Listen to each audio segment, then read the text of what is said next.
네, 반갑습니다. 차트 선교수입니다. 네, 오늘 8월 7일이고요.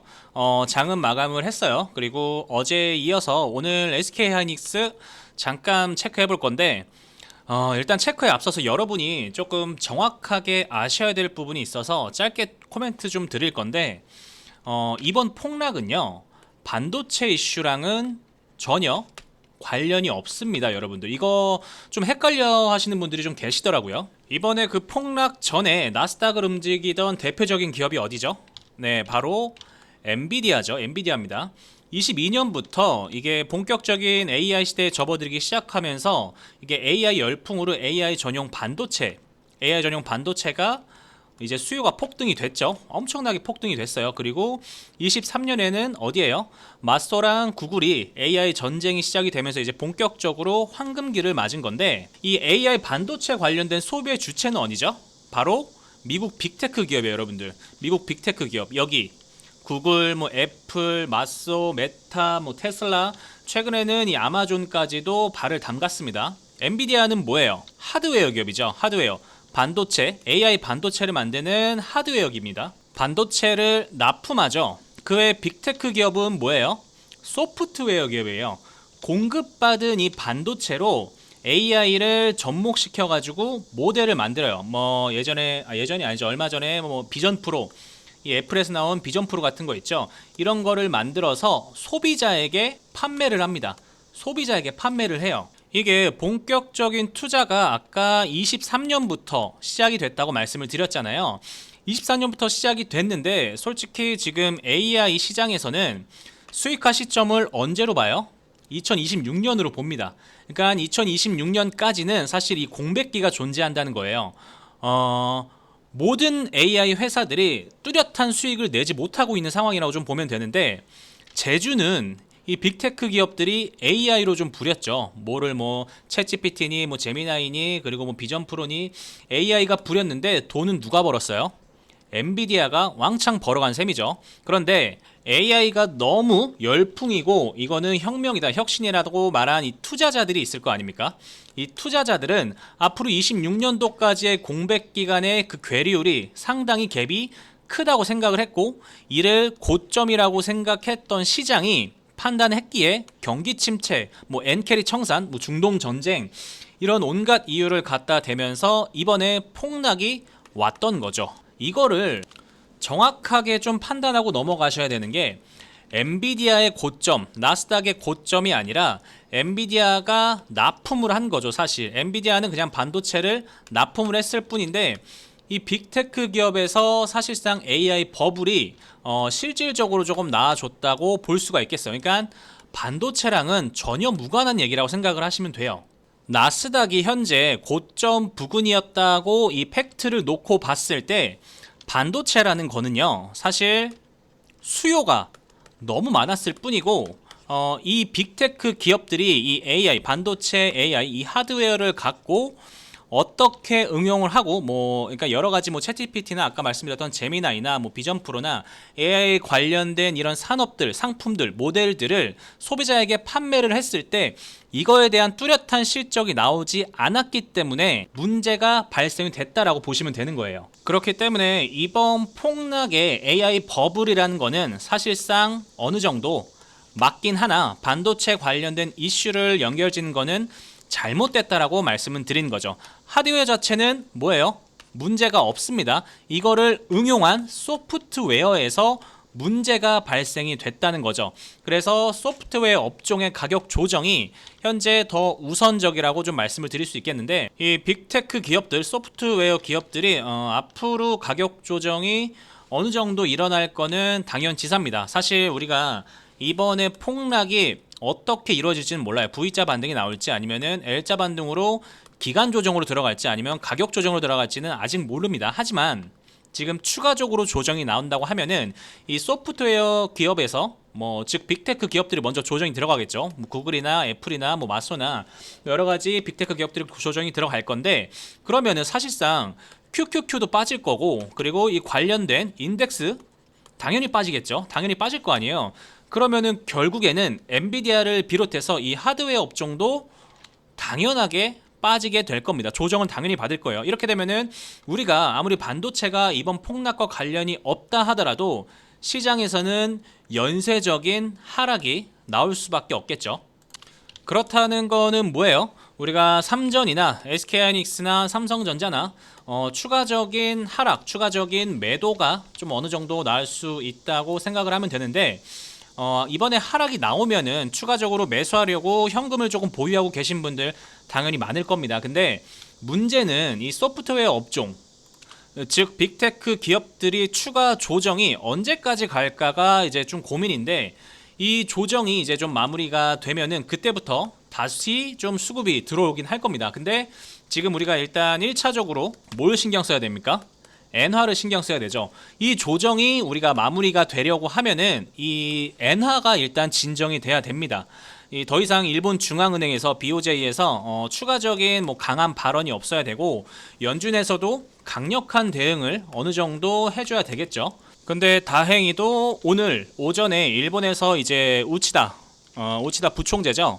비둘기적인 발언을 했어요. 엔화, 우리가 앞으로 더 이상 금리 인상은 어떻게 할 거다? 없을 것이다 라고 조금 얘기를 해줌에 따라서 오늘 장중에 이제 조금 반영이 됐죠. 이제 이러한 긍정적인 요소들이 계속 더해지고, 연준에서도 이제 어떻게 보면은 명확한 대응 방책을 들고 나오고, 뭐 지표나 데이터들이 사실상 좋은 쪽으로 흘러가면은 어떻게 보면 우리한테는 다시 매수 타이밍이 나온다는 거죠. 매수 타이밍이 나온다는 건데, 지금은 현금을 조금 꽉 쥐고 있다가 추가적으로 매수할 사람들은 어느 지점에 들어가면 되겠어요? 제가 어제도 말씀드렸죠. 분명히 시장은 현재 하락 이후에 공포가 좀 조성이 될 겁니다. 그래서 1차적으로 반등이 바로 나와주지 않고요. 우리가 바닥을 다지는 구간이 나올 거라고 말씀을 드렸죠. 그리고 추가적인 2차 바닥 구간이 만들어진 다음에 이 구간에서 진입을 해야 되는데, 이 구간이 바로 그 구간이에요. 주변에서 우리가 주식에 대한 얘기 많이 빠졌다더라, 야 코스피 어제 엄청 빠졌다던데, 역대 최고라던데, 혹은 코스닥이 너무 빠졌고 삼전이 빠졌고 뭐가 빠졌고, 이런 얘기가 조금 들어갈 때입니다. 이게 우리가 인간 지표로도 좀 쓸 수 있다는 건데, 그러니까 쉽게 말해서 곡소리가 어느 정도 멈춰야 돼요. 곡소리가 멈추고 침체기, 이 침묵이 조금 유지가 될 때, 이때가 언제예요? 진입할 수 있는 타이밍이다 라고 생각을 하시면 되는데, 이번에 그 폭락장을 계기로 뭐 SK하이닉스든 뭐 삼성전자든 혹은 뭐 새로운 섹터에 진입을 하고 싶다고 하면은 종목을 확인해 봐야겠죠. 뭐 소프트웨어 기업들이 가격 조정 이후에는 같이 조정을 받았던 하드웨어 기업들을 매수할 타이밍이고, 뭐 삼전이나 뭐 SK하이닉스나 그러겠죠. 그리고 이 말은 즉슨 삼전 혹은 뭐 SK, 이거 외에도 소부장 기업들 있죠. 우리가 AR 반도체를 열풍일 때 이끌던 그 밑에 소부장 기업들, 그리고 여기에 연관되어 있는 또 뭐예요? 변압기. 이거 제가 다시 한번 적어 드릴게요. 자, 다시 좀 적어봤습니다. 그러니까 하드웨어 중심으로, 우리가 반도체 중심으로 좀 매수를 하고 싶다 하시는 분들은 이제 삼성전자랑 뭐 하이닉스 다시 한번 매수 타점을 잡으면 되는 거고, 여기 밑에 우리가 뭐가 있어요? 또 소부장 기업들이 있죠. 여기에 관련된. 그리고 AI에 비롯한 우리가 가장 또 주요 깊게 봐야 되는 게 변압기입니다. 전력 섹터인 변압기도 좀 봐야 되고, 여기에 플러스로 이제 온디바이스 종목도 좀 훑어봐야 되는데, 또 현재 우리가 뭐가 또 핫하죠? 조선주가 상당히 핫합니다.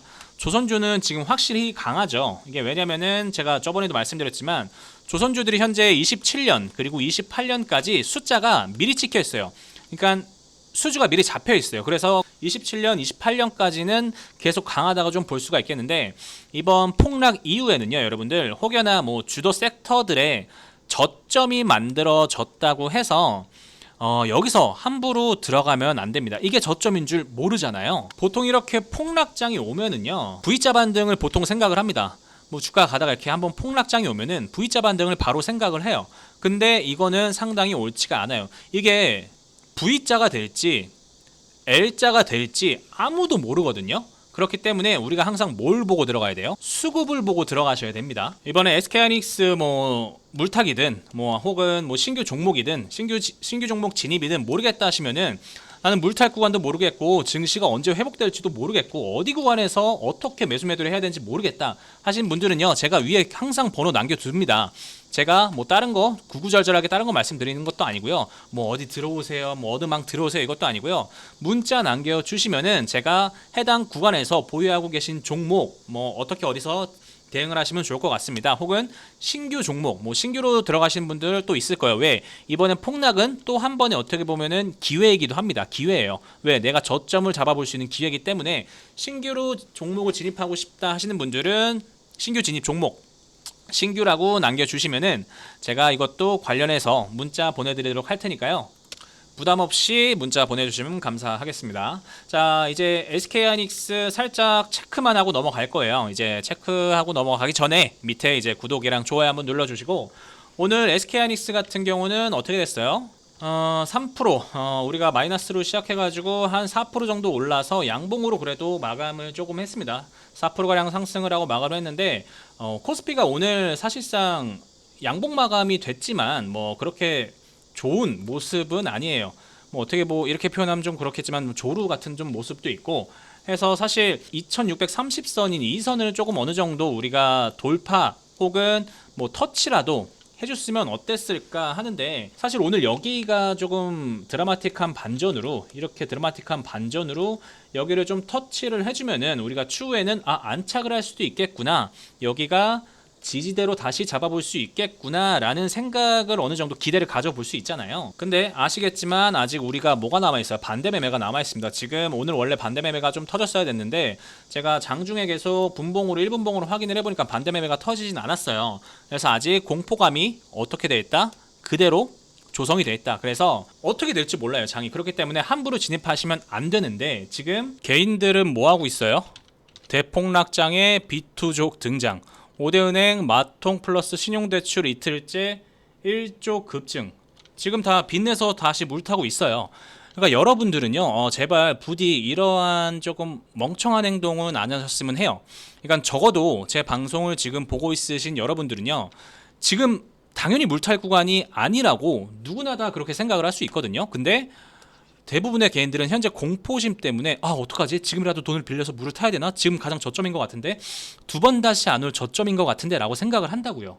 주식은요, 보통 이렇게 데드캣 바운스 이후에 쌍바닥을 찍고 올라옵니다. 근데 지금 쌍바닥이 아직 안 나와줬잖아요. 쌍바닥이 지금 현재 나와주지 않은 상태예요. 쌍바닥, 그러니까 올라갈 때도 그렇고요, 쌍바닥을 찍고 한번 올라갈 때도 그렇고, 떨어질 때도 반대로 내려올 때도 쌍봉을 만들고 내려오죠. 이번에 SK하이닉스 같은 경우가 약간 비슷했어요. 비슷했다기보다는 정확하다고 보시면 되는데, SK하이닉스가 지금 저점 75,000원 부근, 그 부분에서 사실 24만원까지 가는 동안 우리가 계속 전고를 갱신을 해줬죠. 전고를 계속 갱신을 해줬었는데 쌍봉이 만들어지고 나서 하락을 했습니다. 쌍봉이 만들어져서 하락을 했고, 현재 쌍봉이 만들어지고 나서 다음 지지선을 우리가 지지하지 못하면은 어떻게 돼요?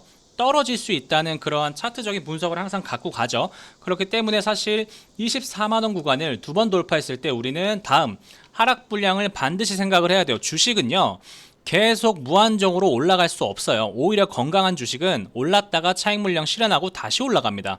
이렇게 주식이 올라가야 건강한 주식인데, 사실 SK하이닉스는 그래도 제법 단기간 내에 많이 올랐습니다. 그래서 어느 정도 차익 물량을 실현할 구간이 나왔었고, 우리가 쌍봉 이후에 그 다음에 지지가 되는 선을 받쳐주지 못하고 이탈을 했죠. 이탈을 했습니다. 이날은 또 언제예요?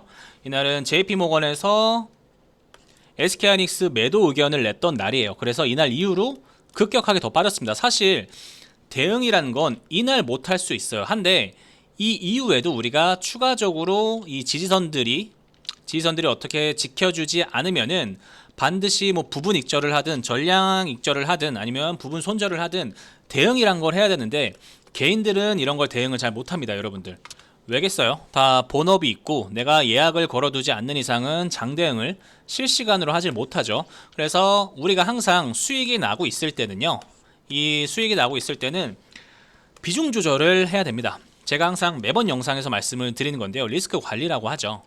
비중 조절. 비중 조절은요, 반드시 필요합니다. 근데 대부분 못하죠. 왜 못해요? 우리가 더 갈 것 같으니까. 이만큼 올라왔으면은 사실 이만큼 올라왔으면은 더 올라갈 수도 있지 않을까 라는 기대 심리를 갖습니다. 그리고 이렇게 올라갔다가요, 봐요, 이렇게 올라갔다가 또 이만큼 떨어지면은요, 그 전에 내가 여기서 수익률을 봤던 그 눈으로 봤던 그 경험이 있기 때문에 여기서 약간 올라가면은 못 팔아요. 다시 올라가겠구나 이런 생각을 한단 말이죠. 그래서 우리가 주식은 매수 매도 타점 당연히 중요해요. 당연히 중요한데 이것보다도 중요하다고 볼 수 있는 게 비중 조절입니다. 리스크 관리라고 하죠. 이거를 반드시 좀 지켜주시고요, 여러분. 비중 조절이 어렵다. 지금 현재 내가 이 구간에서 어디서 어떻게 언제 대응을 해야 될지 모르겠다 라고 하시는 분들은 편하게 위에 번호로 연락 주시길 바라겠습니다. 6639-9694. 제가 뭐 카카오톡방 들어오세요, 뭐 텔레그램 들어오세요 이런 거 아니고요. 그냥 메시지 안내해 주시면은 현재 평단가랑 종목이랑 이런 거 계산해가지고 현재 시황이랑 데이터, 지표까지 좀 봐야 돼요. 언제 진입하면 좋을지 이런 것들 다 계산해서 정리해서 말씀을 드릴 테니까요. 부담 없이 연락 주시길 바라겠습니다. SK하이닉스가 지금 상당히 종목적으로 어떻게 진입해야 되는지 뭐 상당히 궁금하고 조금 뭐 애로사항들이 많으실 거예요. 근데 제가 한 가지만 딱 말씀을 드리면요. 일단은 니케이 지수를 조금 추종을 해야 됩니다. 현재 우리가 코스피 시장이 좀 많이 빠졌잖아요. 니케이 지수가 못해도 이 37,000포인트 여기까지는 좀 도달을 해줘야 돼요. 그리고 나스닥도 못해도 지금 사실 나스닥은 이 16,000포인트가 어저께 돌파를 했지만 다시 윗꼬리를 만들고 내려왔죠. 그래서 여기가 지지선으로 만들어질 수 있느냐, 여기가 지지선으로 만들어지고 어느 정도 다시 반등의 기미가 나오면은 그때 매수를 진입하시는 게 좋습니다. 그때 추가 매수, 물타기 이때 하시는 게 훌륭하다는 거죠. 근데 나는 그런 거 잘 모르겠고 어디서 매수해야 되고 뭐 그런 거 볼 줄도 모르고 이러신 분들이 있어요. 아무것도 하기 싫으신 분, 그냥 뭐 평생 뭐 땀 흘려서 번 돈 한 종목에 그냥 몰빵 시켜놓고 나는 그냥 5년 기다리려고 10년 기다리려고 이런 사람들은 그냥 손절하시는 게 맞아요. 당연히 우리가 뭐 개인이 가장 가진 강력한 무기는 기간이라고 하잖아요. 우리가 뭐 펀드 회사나 아니면 뭐 기관이나 연기금이나 외국인들 다 펀드죠. 어쨌든 이 기간 내에 수익을 봐야 되는 집단이에요. 근데 개인은 뭐예요? 기간이 여유롭죠. 그냥 우리는 평생 투자해도 되잖아요. 이러한 장점을 갖고 있다고 한들 당연히 내가 물려있는 거 함부로 손절하기 어려워요. 근데 내가 예를 들어서 이미 이 구간에서 매도를 하고 나와서 이 구간에서는 뭐 다른 종목을 본다든가 혹은 여기서 매도했던 금액을 여기서 물타든가 이러한 대응을 할 수가 있는데 이런 걸 못 하잖아요. 그러면은 내가 2배 벌 수 있는 거 뭐 혹은 50% 벌 수 있는 거 못 벌고 10% 벌고 만단 말이에요. 그러니까 이러지 말고 대응이란 걸 어느 정도 하셔가지고 최대한으로 주식을 하시면서 수익을 좀 보셨으면 좋겠습니다. 오늘 영상이 조금 길었는데요. 일단 내일은 장이 사실은 조금 빠질 수도 있지 않을까 생각합니다. 아직 반대 매매가 다 나온 게 아니기 때문에 일단 내일이랑 이번 주까지는 조금 지켜보시고 제가 어떻게 대응해야 되는지는 다시 한번 말씀드릴 수 있도록 하겠습니다. 밑에 구독, 좋아요 한 번씩만 눌러주시고 내일 다시 뵙겠습니다. 감사합니다.